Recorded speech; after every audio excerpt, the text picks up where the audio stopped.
हाउज़ुबिल्लाहिमिनश्शैतानिर्रजीम बिस्मिल्लाहिर्रहमानिर्रहीम। Royal you TV की तरफ से अस्सलाम वालेकुम। 21वीं सदी के आगाज पर 9/11 के वाकयात हुए। इसके बाद हालिया सालों में दुनिया के हालात में इंतहाई तेजी से तब्दीलियां आई हैं। वेस्टर्न कंट्रीज और इंडिया में अरसा दराज से जमहूरी हुकूमतें कायम थीं, मगर पिछले सालों में इनके इलेक्टेड लीडर्स ने बहुत सारी चेंजेस इनकी सोसाइटीज में की हैं, जो अगर गौर से देखा जाए तो बहुत ही दिलचस्प है। इंडिया में बीजेपी और नरेंद्र मोदी, यूएसए में डोनाल्ड ट्रंप, नॉर्वे में right wing progressive party, Holland में हीर वाइल्डर्स और फ्रांस में मरीन ली पेन जैसे लीडरों का आ जाना एक तारीख और फिलोसफी के स्टूडेंट के लिए बहुत ही दिलचस्प है। इन बातों से हमें सुकरात के उन मशहूर 5 फॉर्म्स ऑफ रिजीम्स की याद आती है, जो इसने आज से हजारों साल पहले अपने शागिर्दों को बताई थी। प्लेटो अपनी किताब द रिपब्लिक में सोक्रेटिस के इन ख्यालात और डायलॉग्स को, जो इसने अपने शागिर्दों के साथ किए थे, लिखता है और बताता है कि हुकूमतें दरअसल 5 किस्म की होती हैं।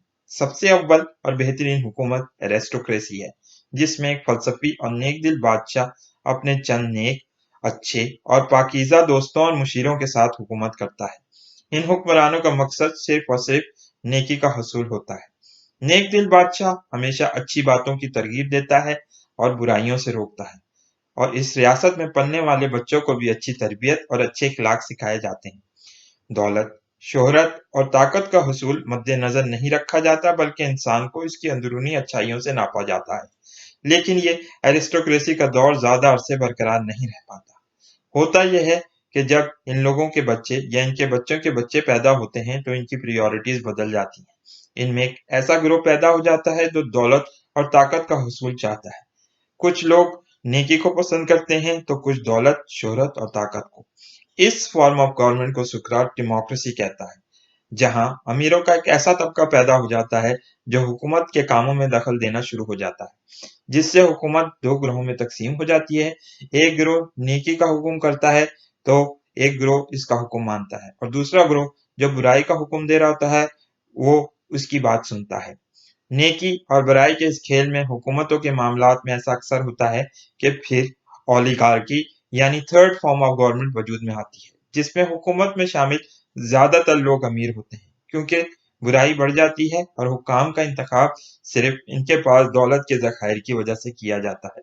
इसमें ज्यादातर लोग वो होते हैं जो अमूमी तौर पर देखते हैं कि चूंकि इनके बाप दादा माहौल की खराबी की वजह से नेकी पर चल रहे होते थे और इनका अंजाम अच्छा नहीं हुआ होता था, इसलिए वो बुराई और पैसे को हासिल करने के लिए हर नाजायज हरबा इख्तियार करते हैं। यूरोप की मिडिल एजेस की ज्यादातर स्टेट्स यही ओलिगार्कियल फॉर्म ऑफ गवर्नमेंट को फॉलो करती थी। इसमें बादशाह बेइंतहा कंजूस, गासिब और जालिम होता है। इनकी इन बुराइयों की वजह से कुछ लोग इन रियासतों या स्टेट्स में पैदा हो जाते हैं, जो इनकलाब का नारा बुलंद करते हैं और कहते हैं कि तमाम इंसान बराबर हैं और सब लोगों को यह हकूक हासिल है कि वो हुकूमत में शामिल हो जाएं, और शख्सी आज़ादी यानी इंडिविजुअल फ्रीडम को मुमकिन बनाना हुकूमत का काम है। बस यहीं से चौथी किस्म की हुकूमत यानी डेमोक्रेसी का आगाज हो जाता है। वेस्ट में आप लोग फ्रेंच रेवोल्यूशन के बाद मुख्तलिफ किस्म की डेमोक्रेसीज को बनता हुआ देख चुके हैं, और यही फोर्थ फॉर्म ऑफ रेजीम है जो आज तक चल रहा है। मगर यहाँ अब ठहर जाइए और गौर करें कि जैसा कि सुकरात कहता है कि इस डेमोक्रेसी में अब तमाम लोग बराबर हैं।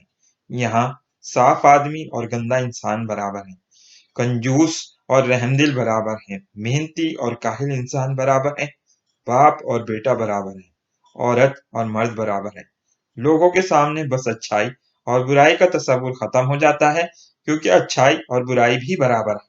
अगर इस माशरे में रहने वाले किसी नौजवान को कहो कि कुछ आदतें अच्छी हैं और कुछ बुरी हैं, तो वो कहता है कि ये तमाम आदतें एक जैसी ही तो हैं, इसलिए मैं किसी भी को में नहीं छोड़ूंगा। अलगर्ज ये कि वो इस तरह अपनी नफसानी और मादी ख्वाहिशात का गुलाम बन जाता है।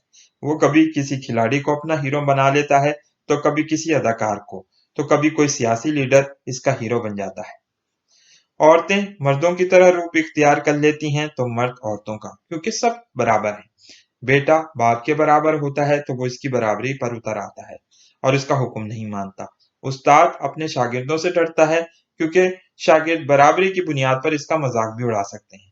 बुढ़े भी जवानों की तरह बनने की कोशिश करते हैं और अपने आप को जवान कहलाना पसंद करते हैं, लिहाजा जवानों के अंदाज इख्तियार करते हैं। घोड़ों, कुत्तों और गधों के भी वही हुकूक हैं जो इंसानों के हैं, क्योंकि यहाँ फिर सब बराबर हैं। अब इन तमाम बातों का नतीजा ये होता है कि लोग किसी का भी हुक्म मानना छोड़ देते हैं, क्योंकि उन्हें छोटी सी छोटी बात पर भी गुस्सा आता है और अब वो रूल्स एंड रेगुलेशन को मानना भी नहीं पसंद करते। इन तमाम बातों की वजह से सुकरात जमहूरियत को यानी डेमोक्रेसी को सबसे बदतरीन यानी वर्स्ट फॉर्म ऑफ गवर्नमेंट करार देता है।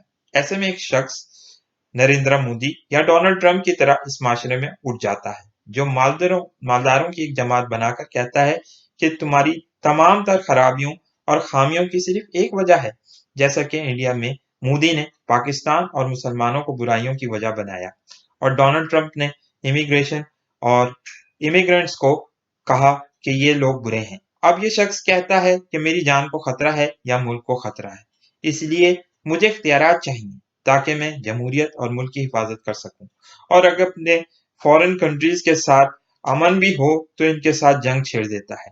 यही टिरनी यानी फिफ्थ फॉर्म ऑफ गवर्नमेंट है जिसका जिक्र सुकरात ने किया है। वो ये जंग इसलिए छेड़ता है कि अवाम को लीडर की जरूरत बाकी रहे। सुकरात डेमोक्रेसी को मदर ऑफ टिरनी कहता है और इसी वजह से इसको वर्स्ट फॉर्म ऑफ गवर्नमेंट भी कहता है। ये शख्स ज्यादातर खूबसूरत औरतों के दरमियान घेरा रहता है और इसका मकसद सिर्फ और सिर्फ हुस्न, पैसा और ताकत का हुसूल होता है।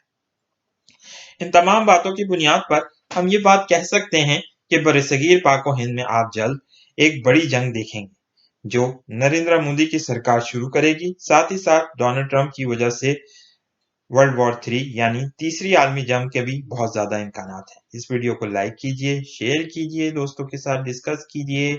बहुत बहुत शुक्रिया। अस्सलामु अलैकुम और अल्लाह हाफिज।